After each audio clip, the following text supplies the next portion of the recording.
Good afternoon, everyone, and welcome to our webinar where we will talk about how to improve decision making with big data. Today, our guests are Bram de Smet and Shari de Baat. I'm Deborah Braquet and Sales and Marketing Manager for Solventure Life. Let's first take a look at the agenda for today. Okay, so we will start with a short introduction on Solventure Life, and then I will hand the word to Shari de Baat, who will talk about judgmental forecasting.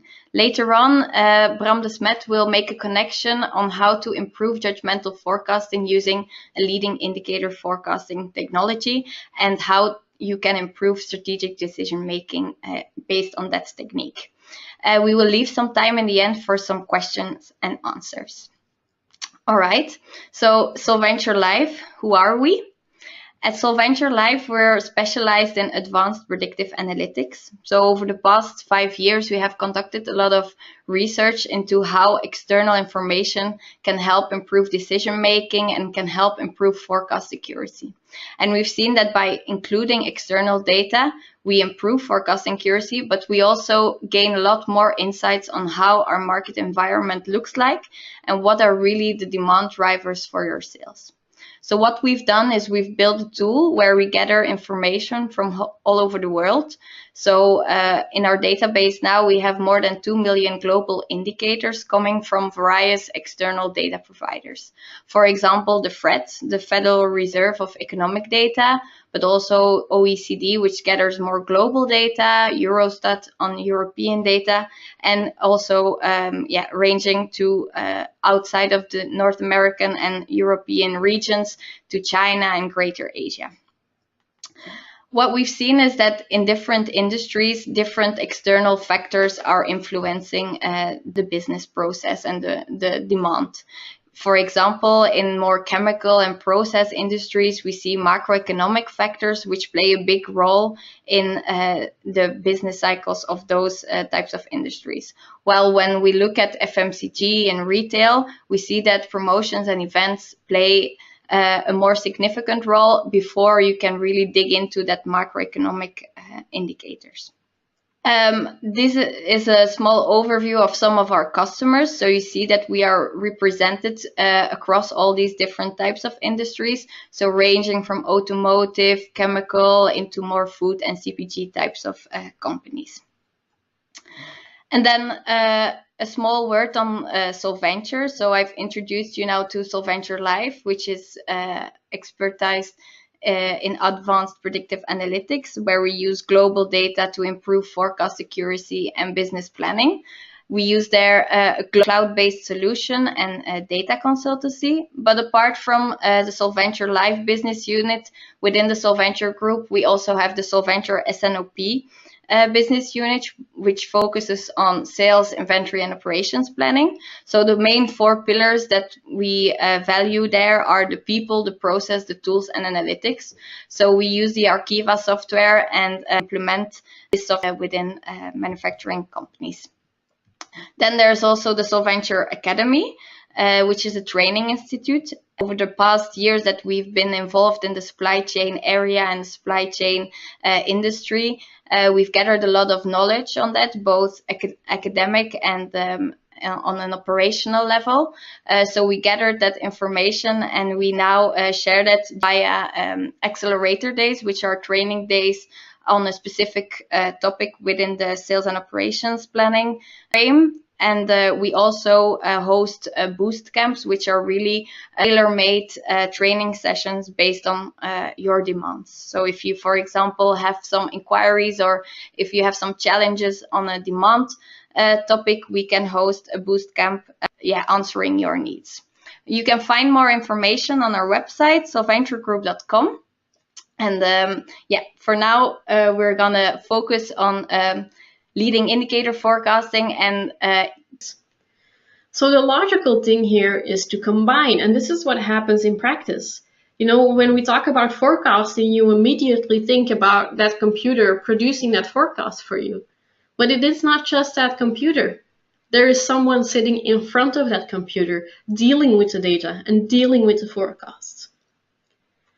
Now, out of several business surveys over the past few years, they've found that the most common method in practice at the moment is one where we combine these two methods by first having a statistical model, compute a forecast. Then the expert forecaster looks at this statistical model and makes some sort of adjustment. Yeah, we call this judgmental adjustment forecasting. So they can, for instance, say, I think the statistical model is underestimating a bit, I'm going to pull it up. Or maybe even, there's going to be a competitor action, sales is probably going to go down a bit. Now there is one issue with this method, and that is biases. There are a number of biases that are very persistent in this type of forecasting.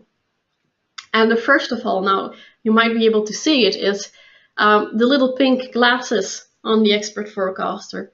And forecasters, like all human beings, are subject to an optimism bias. Now, what does this mean for forecasting? Let's say that the blue line is the rational forecast.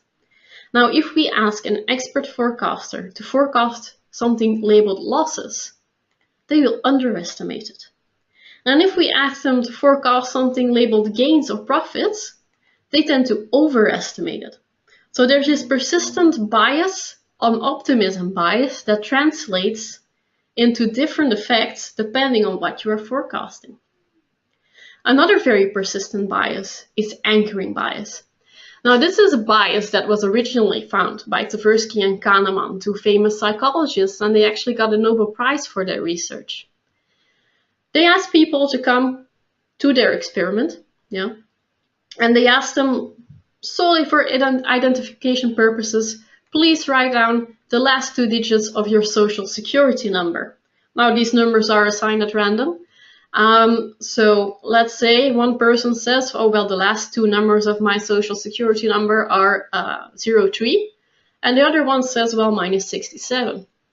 And what they then did is they took out a bottle of wine and they said, how much are you willing to pay for this bottle of wine? And what they then found was that people with a lower social security number were willing to pay much less than those with a higher social security number.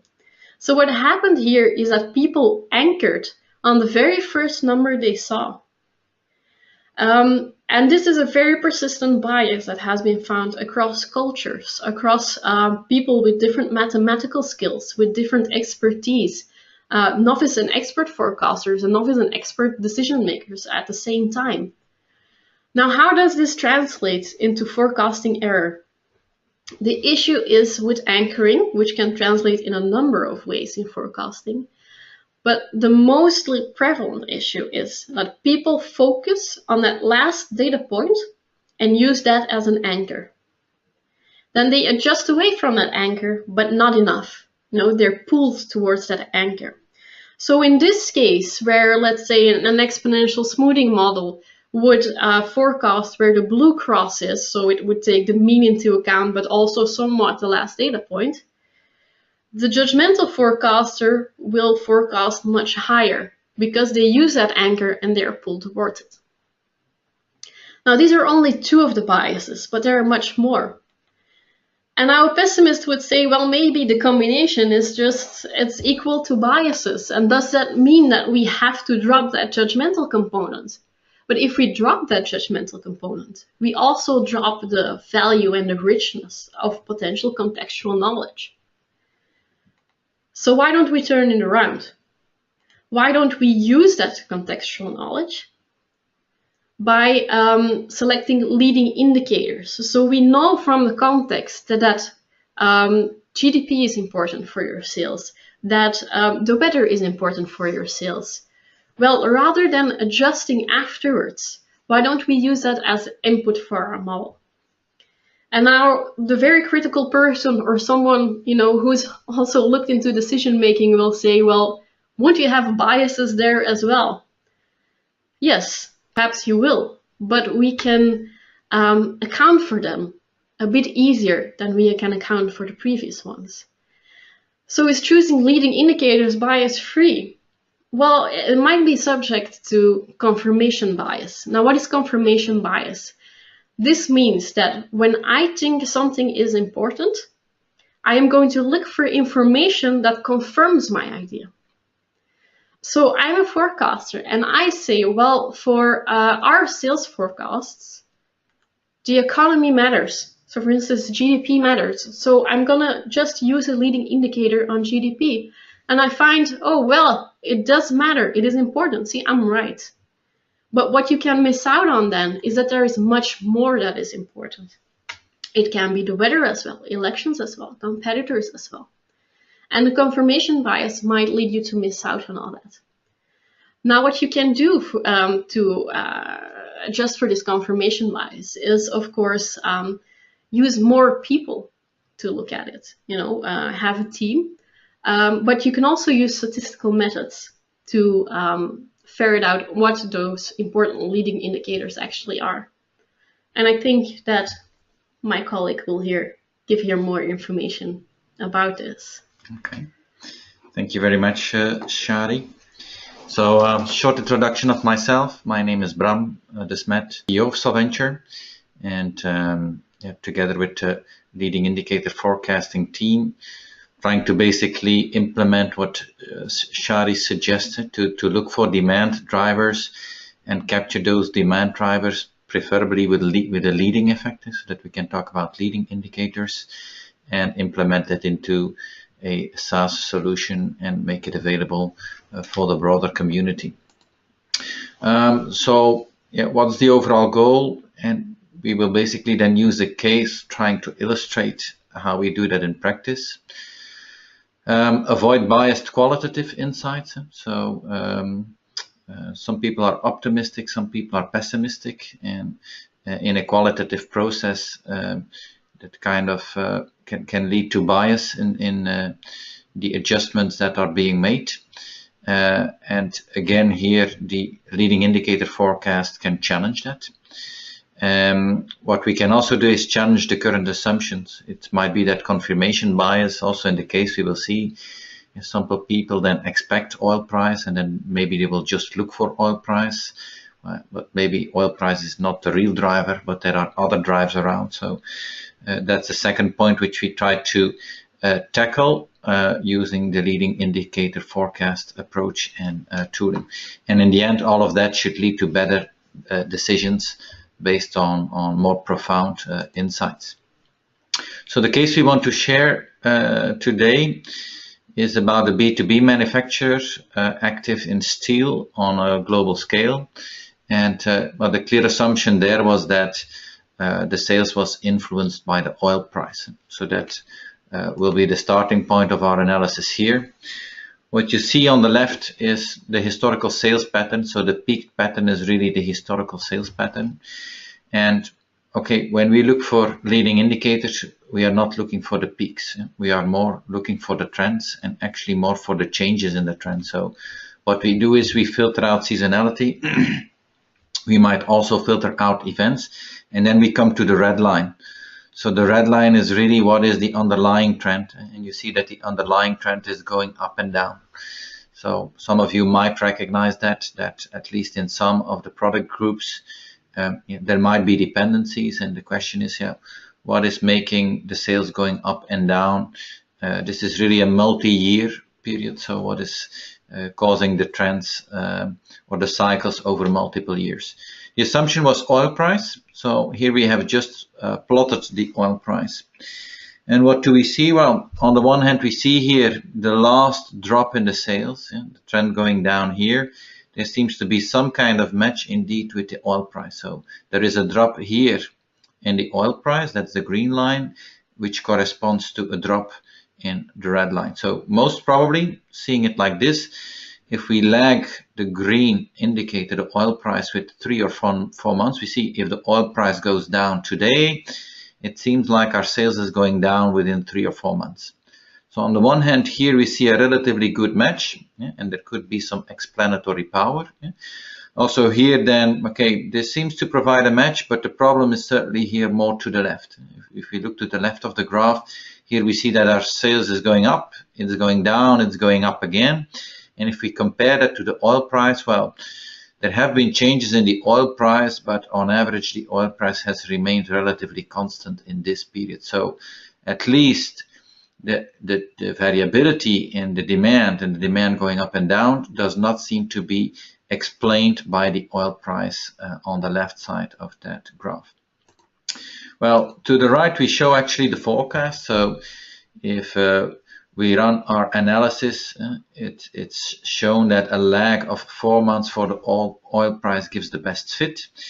And if we would use the oil price to kind of make a forecast model, then the historical fit would like follow. So we would see, well, if we lag it with 4 months, indeed the decrease in the sales here is explained relatively well. But you see, well, over here the forecast would be relatively constant. So it's clear that the variance to the left of the graph here is not explained by the oil price.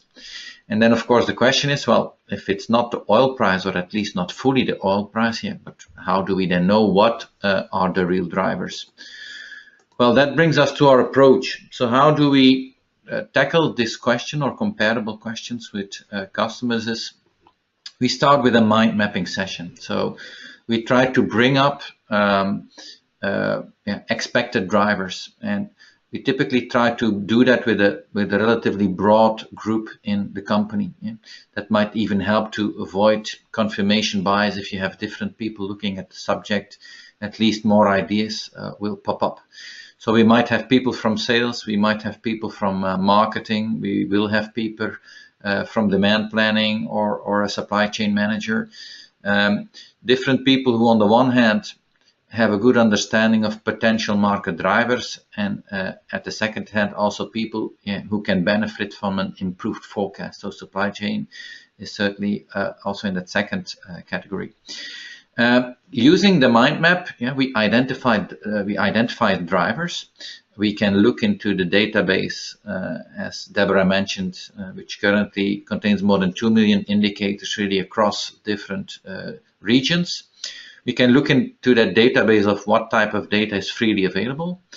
We could even enhance that database with any data you buy today, because a lot of companies buy data on where markets are going. And then we can test the relevancy of those indicators. And what we typically see is that if you come up with, let's say, 4, 5, 6 important drivers, well, probably like half of them will be confirmed in the statistical analysis, but also half of them are not fully confirmed. And it seems like, okay, you expect a dependency on the oil price, but we don't see a very strong relationship. So doing the statistical analysis in that sense already helps to challenge the current assumptions, and that basically improves your insight. But we can go further than that. So you also see here that we can do the brute force statistics analysis. So basically we have developed statistical models which allow to find the most relevant indicators out of that set of 2 million indicators we currently have available.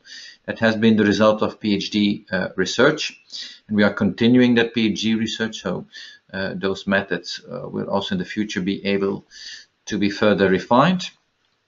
And we will show a result of that later on. So if you had 4, 5, 6 indicators and half of them are confirmed, half of them are disconfirmed, or at least we say we don't see a strong relationship, typically we can also add 3 to 4 indicators which you were not necessarily aware of. So that helps to challenge a bit that confirmation bias. We will also bring up new information where the causality is not necessarily immediately clear, because sometimes you say, well, I don't understand the relationship. Well, we don't necessarily understand the relationship either.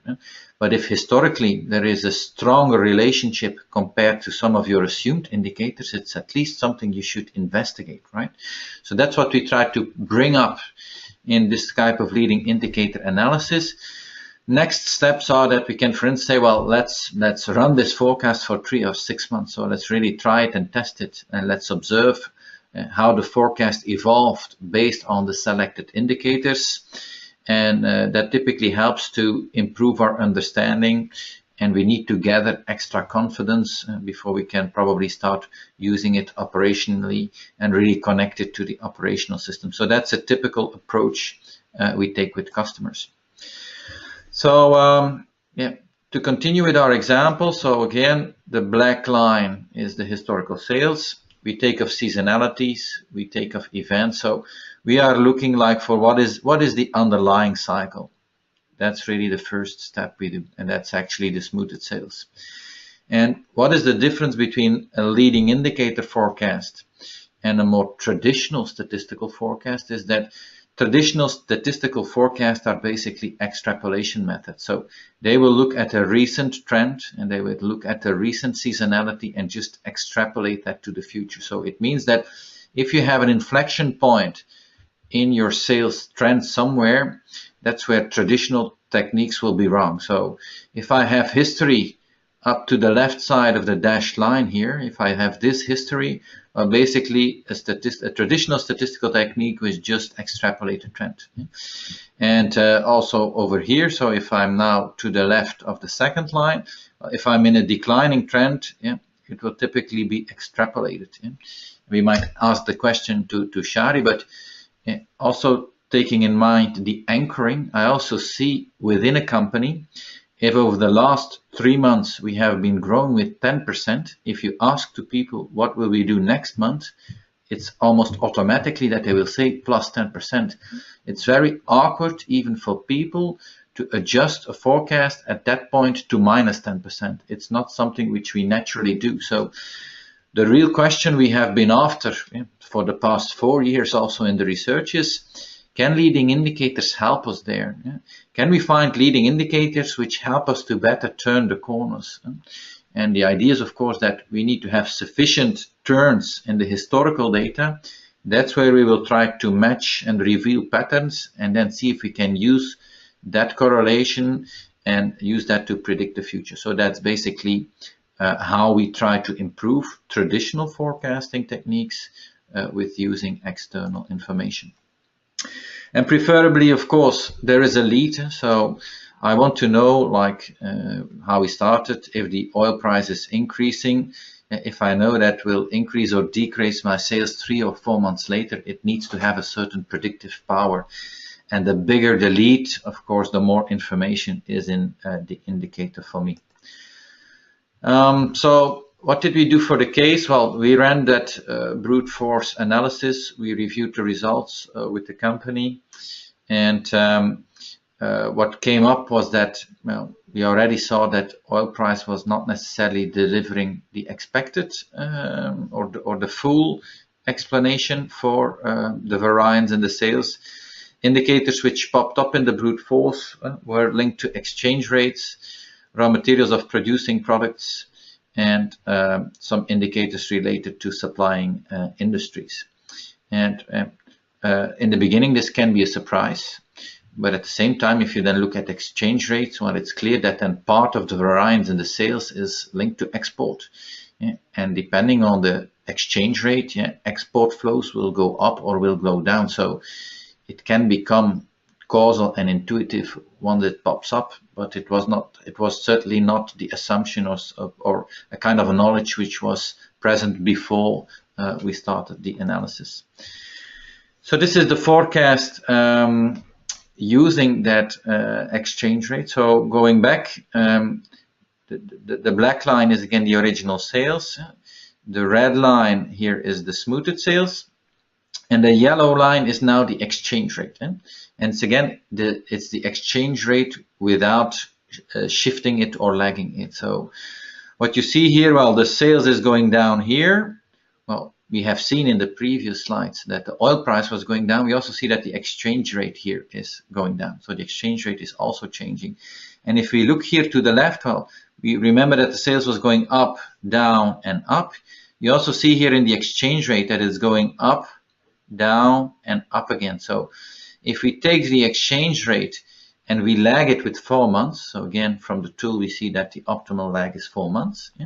If you shift it 4 months to the right, if we would then make a forecast model using that exchange rate and some seasonality, the result is shown here to the right. So you see that the blue line is really the forecast based, it's in fact the historical fit of our forecast model based on only that exchange rate. There is even no seasonality included. That was a mistake from my side. So this is just based on the exchange rate. And then next steps are to, and this is the slide again showing the differences. So here you see the oil price, which here is more or less flat, which does match this downward trend. But you clearly see that the exchange rate is also matching the downward trend here, and is providing a better fit with the ups and downs in the first half of the graph. And when we forecast, well, so far this is basically forecasting history, so it's just showing the model fit. The importance is, of course, when we try to look forward. So the next chart really shows the forecast going forward, and it also shows the impact of the selected indicator on the forecast. So if we would use the oil price as a leading indicator, you see that the forecast here is slightly flat or even with a slightly increasing trend. Whereas if we use the exchange rate, you see that our sales will be declining. And this is where it becomes really important to have a good understanding of what drives our sales, because depending on the drivers we assume and the drivers we select really in the model, we will come up with a different forecast. And that's, of course, the whole goal of our leading indicator forecasting software.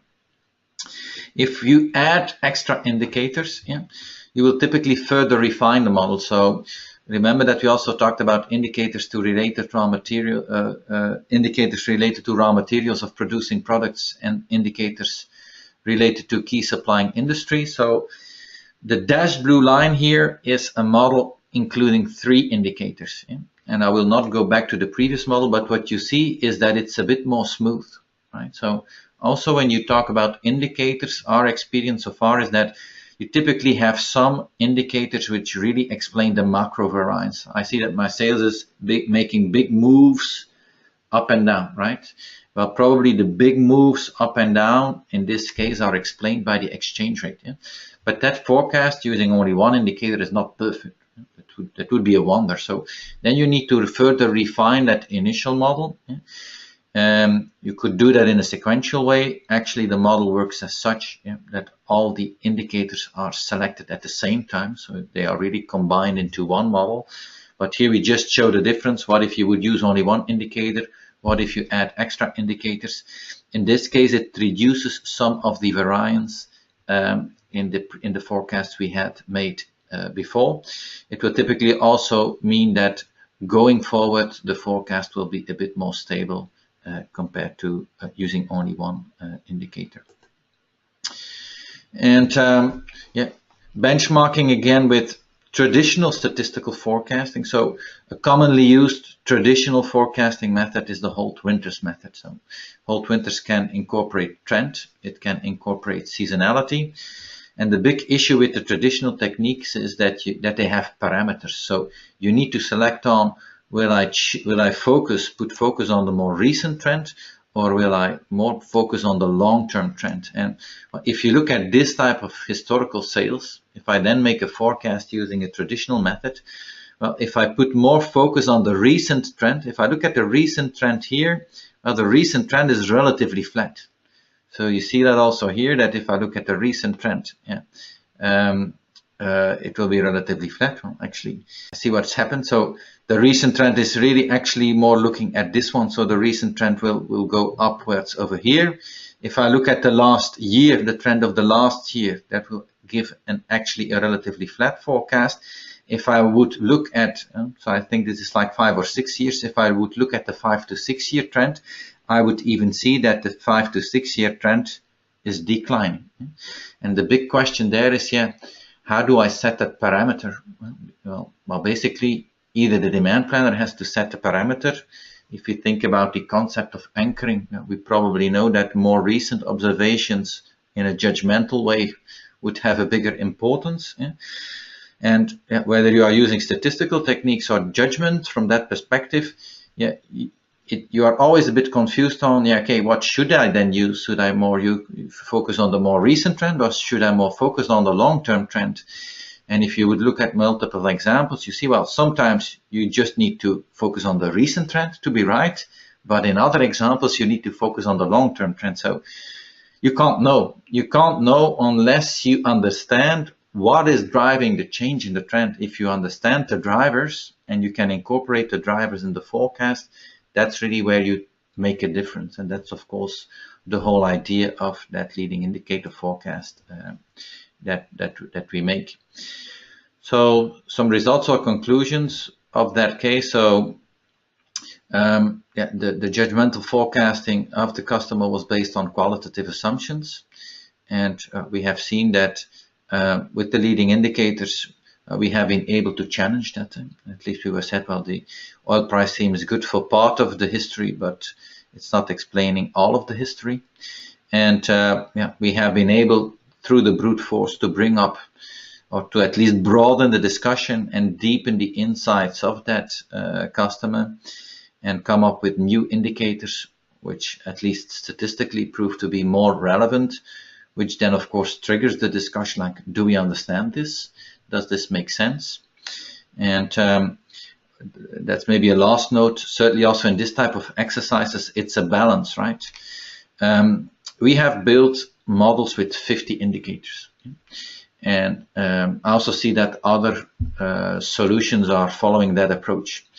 And the real danger is that it becomes a black box, because nobody can, and again, we can ask that question to Shari, but at least I can't keep how 50 indicators interact with each other. I can't keep that in my mind. So, and a black box is good as long as it gives the right result. But if it then comes up with something people don't understand, they will start distrusting it. And once they start distrusting it, they will push away the system. So having a good understanding of the causality, my feeling still remains like I'd rather have a model with 3 or 4 or 5 indicators which people understand, and which is maybe, at least from a theoretical perspective, less optimal, than having a model with 50 indicators, which, at least if we do the historical analysis, in theory is better, but which people don't understand. So making sure that people understand, and from that perspective also create a certain trust in this new type of forecasting model, that's something which is key in the type of projects which we do. And it's an intense discussion, but we see a lot of interest, again, from different stakeholders within the company. We see a lot of interest from market intelligence or strategic marketing type of people, because they need to plan the market with products, so they need to know where the market is going, and then they need to understand drivers of the market. We see a lot of interest from supply chain, because an improved forecast simply improves the supply chain planning, will lead to lower costs and to less inventory. And we also see interest from the finance community, because also in finance, I see that CFOs or investor relations people, they have a hard time on predicting where the sales will be going the current quarter and the next quarter. They need to rely on the organization, but they also feel the bias. And they also feel tactics like, I've been in organizations where they say, well, I do my tour the beginning of June and I try to play down the numbers versus analysts. And then at the end of the quarter, all of a sudden we have sold 5 or 10% more than was planned or than was budgeted. So there's also in sales, there's a lot of tactics and short-term nervosity. So they are also really looking to like, okay, what are some of the drivers I can use to build my story and to explain to investor communities where I expect where the sales will be going. It typically leads to a better story also in that audience. And we are typically focused now on the tactical horizon. So the examples we do are typically in monthly periods, really S&OP type of forecasts. It's also the core of Solventure as a company today. It's clear this can extend into more strategic forecasts. We also get those type of questions. Can you deliver us a forecast for the next 5 to 10 years? Unfortunately, we don't have, how do you call it? Crystal ball. A crystal ball. But what we can do is, well, using that leading indicator analysis, we can identify drivers. Let us say we can understand what is driving your sales. The problem is that we can only forecast as far as we have a lag. So if we have a lag of 6, then we can predict 6 months ahead. If we have a lag of 12, we can forecast 12 months ahead. But there is a limit on what we can do using actuals. The trick then, of course, is that if we better understand the drivers, then the question is, well, for which type of indicators do we have a forecast 3 to 5 to 10 years out? If I expect an influence of GDP, well, we can confirm the influence of GDP. If we expect an influence of oil price or oil production, we can verify that and we can confirm that. And at least if we then do that type of strategic forecast, we can, in a much more targeted way, look for, well, if we have a forecast of this type of drivers over that type of period, we can indeed contribute to making strategic forecasts, and strategic forecasts which will be which will be better validated than some of the strategic forecasts, at least I see being made in companies today. And operational forecasting, well, the current tool is certainly more focused on the tactical horizon, but it's clear that you have comparable questions more on an operational level. So one of our webinars will also be on weather information. How do you predict weather in a tactical forecast? Well, we can't predict weather 3 to 12 months ahead, but we can run scenarios. We can say which products are weather sensitive and which products are not.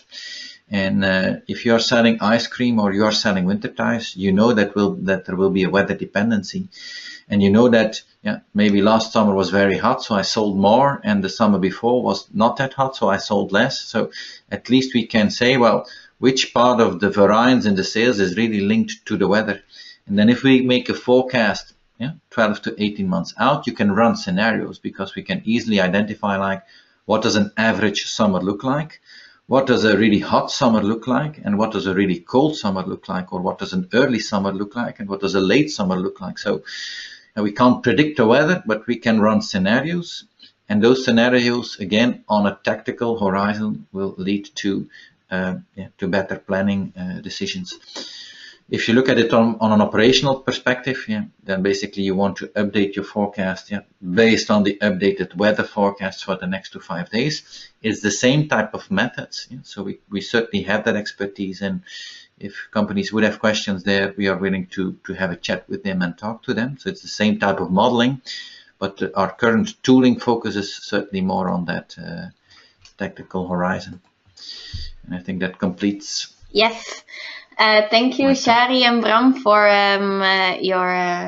your story and the information on how judgmental forecasting is still very present today, and what are possible solutions for that. I think we're gonna finish the webinar here. Thank you all for listening. Bye-bye. Bye.